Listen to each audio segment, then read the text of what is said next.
Mapagpalang araw sa inyo, Sir Bob, at sa lahat ng mga listeners. Ako si Celia, dating taga Tacloban, downtown, kung saan matinding nasalanta ng bagyong Yolanda at nagtatrabaho ngayon dito sa Pasay. Dahil sa balita noon tungkol sa paparating na malakas na bagyo, ay agad kaming lumikas 3 days before Yolanda, papuntang Cebu kung saan nakatira ang mga magulang ni Mama. Si Papa kasi ang taga Tacloban.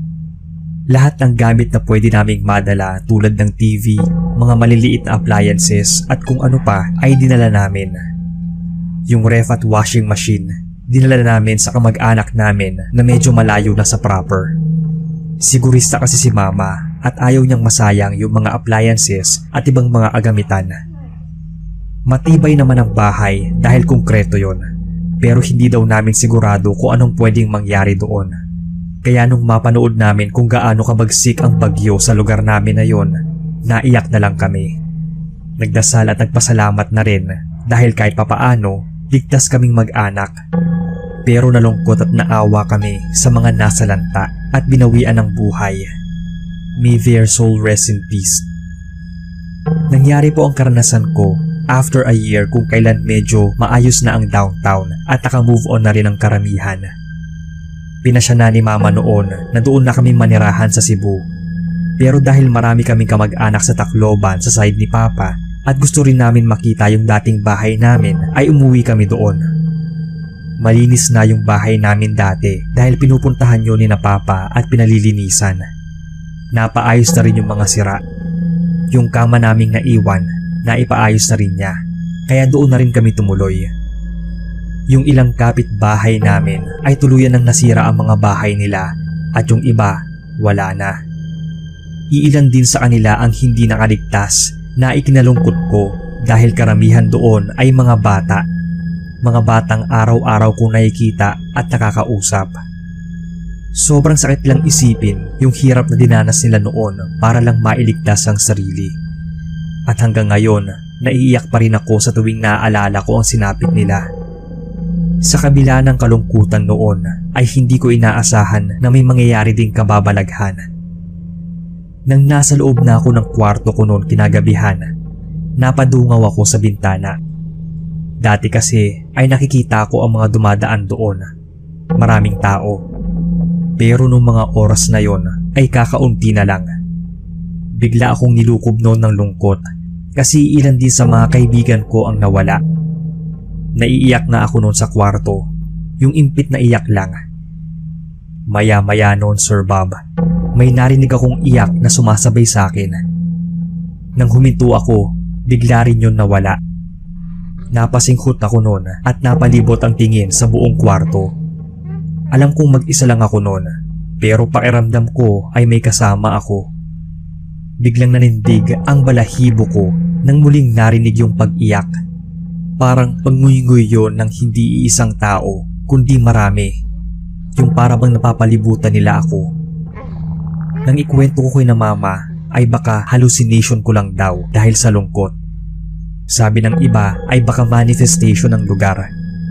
Marahil daw ay may napadpad sa bahay namin na hindi nakaligtas at doon binawian ng buhay. Kinilabutan ako sa isiping yon na kahit wala kami, ay namatayan pa rin ang bahay namin.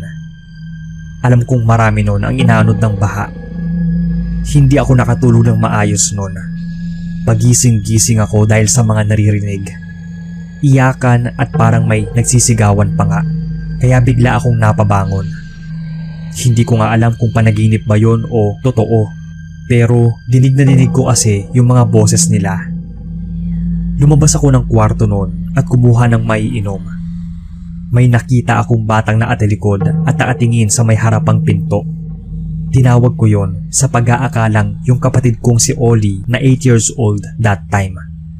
Pero bigla itong tumakbo. At ganoon na lang yung takot ko noon nang tumagos siya sa pinto. Nagmamadali ako nung napabalik sa kwarto at nagtalokbong ng kumot. Naiiyak ako sa takot. Gusto ko nga nung gisingin si na Mama, pero anong oras na rin. Wala akong nagawa kundi tataga ng loob. Sinubukan ko silang kausapin kahit hindi ako sigurado kung multo ba ng nagdaang bagyo ang nakita at narinig ko. Sinabi ko, na sana ay matahimik na sila at matagpuan na nila ang kapayapaan sa kabilang buhay. Nagdasal din ako ng paulit-ulit noon hanggang sa maatulog. Nagising ako ng umaga na. Biglang gumaan yung pakiramdam ko. Nagtirik ako ng mga kandila sa labas ng bahay namin. Sinabi ko kina Papa na muling ipabless yung bahay. Ilang beses din akong nanaginip noon na kasama daw akong inanod ng umaalong baha. Hirap na hirap daw akong lumangoy sa lakas ng agos ng tubig. Nang malulunod na ako ay bigla na lang akong nagising na pupungas-pungas. Sa isip ko noon ay ganoon siguro ang naranasan nilang hirap habang nakikipaglaban kay kamatayan. Paano na lang kaya kung hindi kami agad nakaalis noon at inabutan kami ng bagyo? Siguro isa na rin ako sa hindi matahimik na kaluluwa sa lugar na yun. Pinaupahan ni Papa ang dating bahay namin doon at ilang taon lang tuluyan na niyang binenta. Wala kasing nagtatagal na tenant doon dahil para ang bigat daw ng pakiramdam nila sa bahay. Marami pa raw silang nararamdaman at naririnig. Panaiiyak din ng batang anak nung huling umupa doon. Palagi rin daw itong nagkakasakit at ang sabi ng manggagamot ay nabati raw ito. May kaluluwa raw na pabalik-balik sa lugar na yon na hindi matahimik. Minsan na ring napuntahan nyo ng isang espiritista. Lalaki daw ang kaluluwa o masamang espiritu na yon. Hindi raw siya makaalis sa bahay namin dahil meron daw siyang gustong makuha doon. Hindi namin maiwasang kilabutan noon. Dahil sa kabila pala ng matinding bagyo ay may taong nagbabalak pa rin ng masama sa kapwa nila. Ito rin yung naging dahilan ng pag-alis ng mga tenants namin noon. Nanggugulo raw kasi itong kaluluwa na to. Pasensya na sir kung napahaba ang kwento, pero sana ay mabasa ninyo.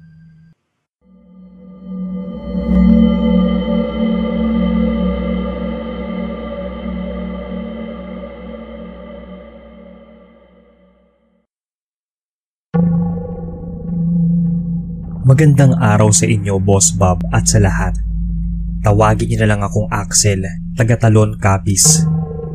Mahilig po ako sa mga horror stories at isa ang channel niyo sa madalas kong painggan, lalo kapag nasa trabaho ako.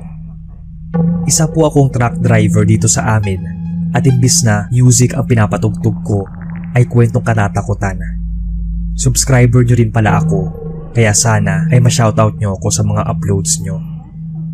Ito pong kwento ko ay nangyari nung kasagsagan ng Bagyong Frank, taong 2008 to. Sobrang lakas po ng bagyong yon at muntika na talagang magiba yung bahay namin. Buti na lang at kahit maliit yon ay matibay naman ang pagkaagawa. Buntis ang asawa ko noon, kaya ganoon na lang yung kaba ko. Unang baby pa naman namin yon. Nga po pala, kayo na ang bahalang mag-ayos ng kwentong ito. Baka kasi maguluhan kayo. Nung gabi ng Bagyong Frank, talagang sa kwarto lang kami noon ng asawa ko. Yari naman sa bato at kawayan yung bahay namin. Simentado ang kwarto, kaya doon talaga kami namamalagi. Sarado ang lahat ng bintana at pinto. Doon na rin namin nilagay yung mga pagkain at tubig namin. Habang tulog na noon yung asawa ko, ay nagmamatsyag ako. Maya-maya akong lumalabas para tingnan kung malalim na ba yung tubig o marami ng punong natumba. Napakalakas kasi ng hangin noon at nakakatakot dahil maraming punong nakapalibot sa bahay namin. Buti na lang at malayo ang puno ng nyog. Yun lang mangga at santol. Pero matibay naman yon at naging panangga pa yon para hindi gaanong mahangin sa bahay namin. Narinig ko lang noon na may naglalaglagang mga sanga. Mga bandang 2:00 yon ng madaling araw, humupa na halos yung ulan. Mahangin pa rin pero pahinto-hinto na yung pag-ulan. Matutulog na sana ako noon, Boss Bob, nang bigla na lang akong nakarinig ng kaluskos sa bubong namin. Yari sa yero yung bubong sa kwarto at sala at yari naman sa pawid ang nasa kusina. Ang lakas ng kaluskos kaya akala ko ay malakas pa ang hangin noon. Natakot ako na liparin yung yero namin. Kaya lumabas ako noon para sana patungan ng karton ng sasakyan ang bubong namin. Tiyak na hindi yun liliparin. Isang palapag lang naman yung bahay namin noon at medyo mababa lang yung bubong. Kaya nga di naman ganun kalakas ang hangin noon kasi lagpas ang hangin sa bubong at bumabangga yun sa puno ng mangga. Kaya nagtataka ako kung bakit may kaluskos. Ganoon na lang yung gulat ko noon, boss. Nang pagtingin ko sa bubong namin ay parang may taong naatuwad doon. Sisitsitan ko nga yun sa pag-aakalang pusa lang na malaki o kung anumang hayop na napadpad. Pero ganun na lang yung takot ko nang lumingon ito sa akin. Tumambad sa akin yung namumula nitong mga mata at sobrang itim nun na halos di ko makita ang katawan nito kung hindi lang yun makintab. Sa sobrang taranta ay naihagis ko yung gulong sa bubong. Nagulat pa nga raw noon yung asawa ko na mahimbing na tulog. Napabangon siya bigla. Bigla din siyang nakaramdam daw noon ng pananakit ng tiyan. Nagmadali akong pumasok ng bahay. Naabutan ko pa siya naglalakad, hawak yung balakang at tiyan.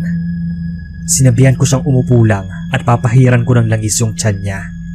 Pero bago yon ay pinaglalagyan ko ng harang yung pinto namin. Nagsaboy din ako ng asin. Nagtataka nga siya kung bakit daw ako nagsasaboy ng asin. Sinenyasan ko siya na may tao sa taas ng bubong namin. Mahina pa niyang tinanong kung aswang ba yon. Tumangulang ako at pinahiran ko ng langis ang tiyan niya. Nawala naman daw na yung pananakit pero nakakaramdam siya ng kaunting hilab. Kabuwanan na rin kasi niya noon. Pinahiga ko siya sa higaan namin at tinakpan ko ng itim na tela yung tiyan niya. Kinumutan ko rin siya ng makapal at naupo sa gilid. Walang kuryente noon at naghihingalo na rin yung kingki namin. Yun yung nasa bote na may gaas at may tela. Sinisindihan yung dulo ng tela. Yun ang ginagamit namin kapag walang power sa amin. Wala rin akong reserbang kandila noon. Sakto, pagkapatay ko ng kingki ay bigla namang nakarinig ng tiktik. Paulit-ulit yun na humuhuni.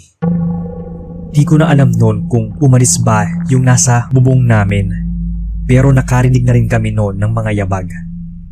Nagkasabay pa noon ang huni ng tiktik at mga yabag sa bubong. Paikot-ikot sa bahay yung tiktik. Nilakasan ko na lang talaga yung loob ko. Nagtabi ako ng asin, itak at flashlight. May itinabi ding karit ang asawa ko.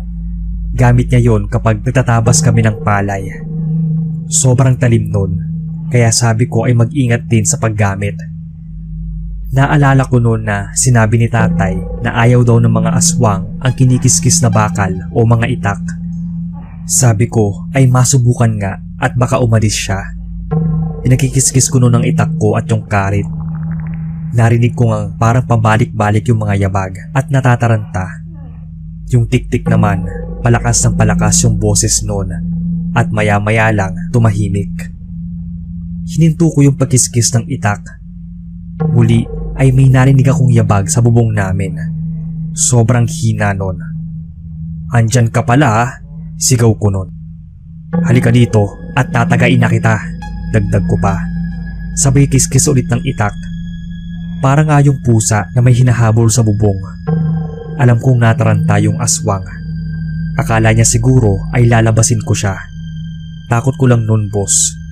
Pero nakatulong yung ginawa ko para umalis sila.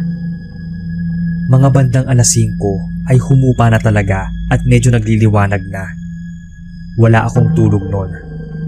Bala ko sana pagkatapos kong maipagluto ng almusal yung asawa ko ay iidlip ako. Pero ayun at sumakit na ng sumakit yung tiyan niya. Mga bandang alas 6 ay nagpatulong na ako sa kuya ko sa may unahan na ihatid siya sa ospital. Naikwento ko pa noon na inaswang kami habang bumabagyo. Kaya daw pala panay yung tahol ng aso nila. Wala kasi kaming aso noon kaya hindi ko talaga naramdaman nung una na may nakadukwang sa bubong namin. Sobrang hirap pa noon ang naranasan namin dahil bahang-baha kahit sa malapit na ospital doon sa amin. Kaya imbis sa doktor ay nauwi sa isang kumadrona. Mabuti na lang at magaling ito magpaanak. Natakot lang kami noon dahil medyo maraming dugo din ang sumama sa panubigan ng asawa ko. Halos 7 oras din siya nag-labor noon. Unang gabi namin kasama yung anak namin ay muling humuni yung tiktik. Buti na lang at kasama namin noon sina nanay at tatay. Matapang yung mga magulang ko at sanay na sa ganoong bagay. Nagsiga ng goma si nanay at si tatay naman naglabas ng panaga niya. Subukan lang daw nitong galawin ang apo nila at may kalalagyan sila. Ilang linggo din nilang sinamahan ng misis ko dahil palagi ng gabing-gabi ang uwi ko noon. Hindi na raw bumalik yung aswang. Lumaki namang malusog yung anak namin na pinangalanan naming Franklin, katulad nung sa Bagyo. Si Frank din yung nagtiyagang isulat itong karanasan namin ng misis ko. Hanggang dito na lang po ang kwento ko at salamat sa pagbabasa, boss.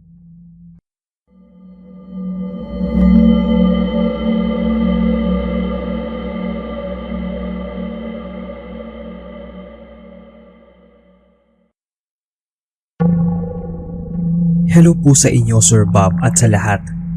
Tawagin na lang akong Lizelle, taga Marilao, Bulacan. Nagtatrabaho sa isang ahensya ng gobyerno dito sa Manila. Itong kwentong i-share ko sa inyo ay experience ng mga office mate ko nung na-stranded kami sa opisina namin. Nasa 20 years old pa lang ako noon at mag-iisang taon sa trabaho. Tanghali pa lang yata noon ay pabugso-bugso na yung ulan at nung hapon ay lumakas yun. Bandang 4:00, nagsimula ng bumaha. Uuwi na sana kami noon nang malaman kong bahang-baha na yung buong Maynila. Sobrang bilis lang noon. Hindi na nga kami nakalabas sa sobrang lakas ng ulan. Hindi na rin nakarating yung service namin kaya no choice kundi magpalipas ng gabi sa office. 4 kaming naiwan noon sa opisina namin dahil pare-pareho kami ng uuwian. Sa ibang department at opisina ay mina-stranded din naman pero kami ang naiwan sa 5th floor ng building. Buti na lang at hindi nag-brown out kaya hindi gaanong nakakatakot. 2 kaming babae noon ni Jean. Isang Becky na si Arnel at yung lalaki naman si Benjo. Halos magkakalapit lang din yung mga edad namin at pareho ding may mga job orders pa lang noon.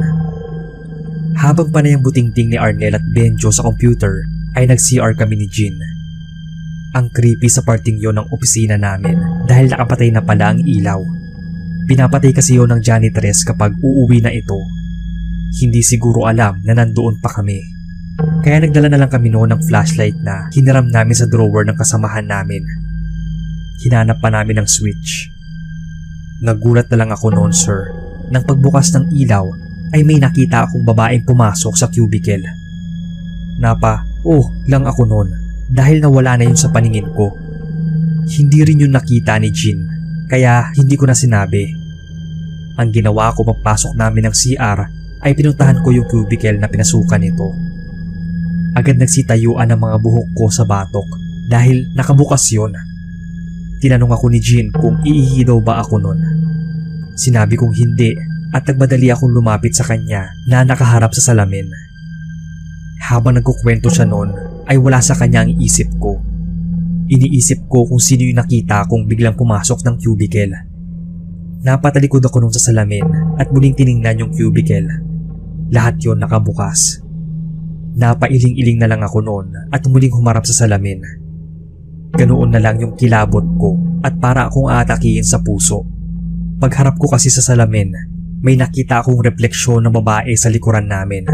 Pero madilim lang yon. Hanggang nga sa ngayon, kinikilabutan ako sa tuwing naaalala ko.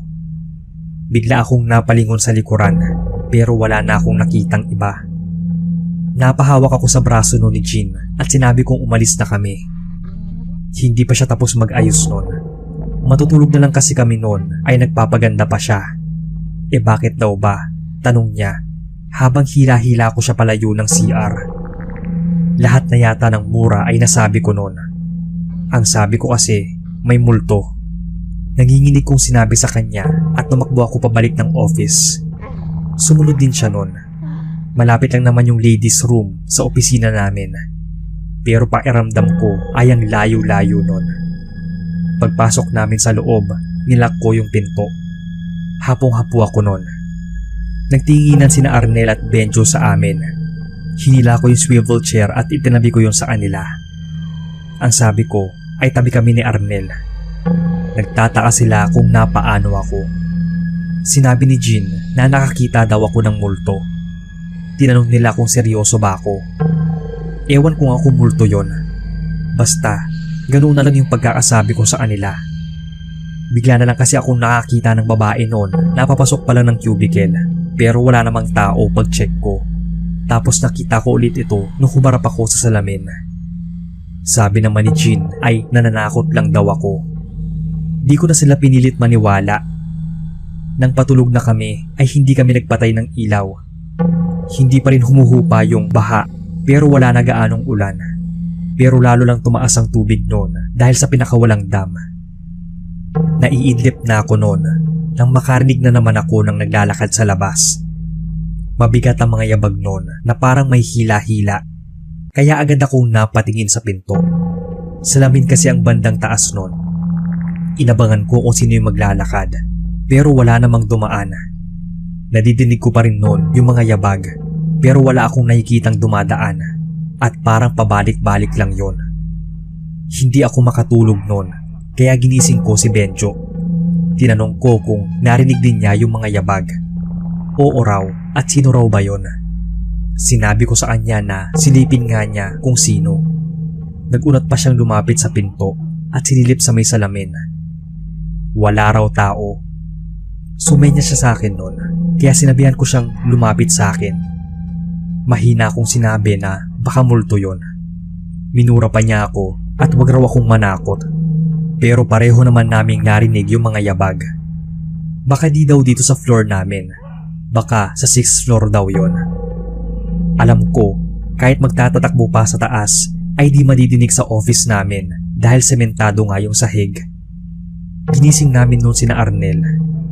Asar pa nga sila noon dahil ang sarap daw ng tulog nila. Narinig din nila pareho at asar na nilabas yun ni Arnel. Ganoon na lang daw yung takot niya dahil walang katao-tao sa hallway. Mabilis siyang nilock yung pinto at tumabi sa amin. Niyaya niya kami noon na doon na matulog sa storage. Doon nakalagay yung mga files, supplies at photocopy machine. May malaki-laki din namang espasyo doon. Doon na lang daw kami matulog hanggang sa mag-umaga. Mas safe daw kasi. Kaya naman lumipat na kami doon at nilock yung pinto ng storage. Kinabukasan, nakarinig kami ng pagkatok sa pinto ng office. 7:00 na pala ng umaga noon. Nakita namin yung guard sa labas. Okay na raw at medyo bumaba na yung baha. Pwede na raw kaming maglakad hanggang sakayan kung gusto naming umuwi since suspended naman ang work.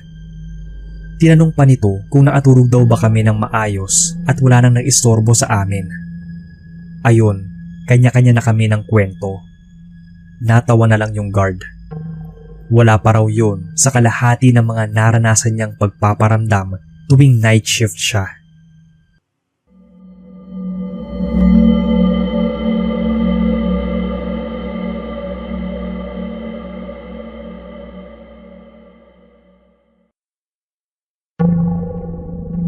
Hello po Sir Bob. Ako si Ronald, taga Samar Leyte. Isa ako sa mga silent listeners ninyo. Itong kwentong ibabahagi ko ay nangyari noong nasa grade 2 pa lang ako. Yung iba dito ay naikwento din ng nanay at tatay ko. Bale karanasan po namin itong mag-anak. 3 kaming magkakapatid at ako ang bunso. Lalaki din ang panganay namin na si Kuya Arnold at babae ang sumunod na si Ate Rochelle. Yung bahay namin noon ay yari sa kawayan. May hagdanan yon na may 6 na baitang. May silong kami sa baba at doon nakatali yung aso namin. Nung bagyong Loleng taong 1998 yata yon, ay inakyat na rin namin sa bahay ang alaga naming aso at pusa. Yung mga manok ni tatay ay nagsidapuan na sa matataas na puno ng santol at aratilis. Buti na lang at kabebenta lang ni tatay ng baboy namin. Kundi ay naisama yon na inanod ng baha. Hanggang bewang yung baha nun sa amin at sobrang maputik pa kaya wala na nung nagtangkang bumaba sa amin. Hindi ko na matandaan nun kung saan nanggaling ang di namin inaasahang mga bisita. Grabe ang takot ko nun nang makita ko yung 2 kobra na naglilingkisan habang inaanod ng baha padaan sa bahay namin. Ilang dangkal na lang nun at abot na rin ang sahig ng bahay namin. Buti at tumigil naman na noon ang ulan. Sabi ni nanay ay nagtuturo daw ako noon sa labas. Ahas daw ang sabi ko. Nang tingnan daw nila ay natakot din sila dahil ang lalaki noon. Sabi ni nanay ay tigilan ko raw ang pagtuturo. Tanghali yon nang makita ko ang dalawang ahas. Kinahapunan na nilagnat ako. Nanginginig ako noon sa sobrang taas ng lagnat. Panay daw kasi ang turo ko doon sa dalawang ahas. Mukhang may-ari daw noon. Ang ibig sabihin ay mukhang alaga daw yon ng engkanto. Saan daw ba yun nanggaling at naglilingkisan pa sa gitna ng baha? Baka galing daw yun sa nonok o balete tree.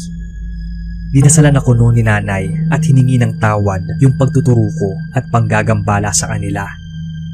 Bata pa ako noon kaya wala akong alam at di ko sinasadya. Medyo humupa daw yung lagnat ko. Nang sumunod na araw ay bumaba na yung baha. Nilalagnat pa rin ako noon. Bumaba na si tatay ng bahay at nang huli ng manok. Iaalay daw niya sa puno ng balete. Subukan daw niya at baka sakaling gumaling ako. Ilang oras lang noon ay nawala na nga yung lagnat ko. Tama nga sila na merong may-ari ng mga ahas na yon at nagkataon lang na nasa baba siguro sila at inabot ng tubig. Nagka-phobia na nga ako noon sa mga ahas. At simula din noon, palagi na akong nananaginip ng mga ahas. Sobrang nakakatakot yon. Ang kapalit naman noon ay umayos lalo yung buhay namin. Siguro ay may swerte ding hatid yung mga ahas na yon pagkatapos ng bagyo. Isa pang pinagtatakhan noon ni tatay, hindi raw nagiba yung bahay namin na marupok na rin ang ibang bahagi noon.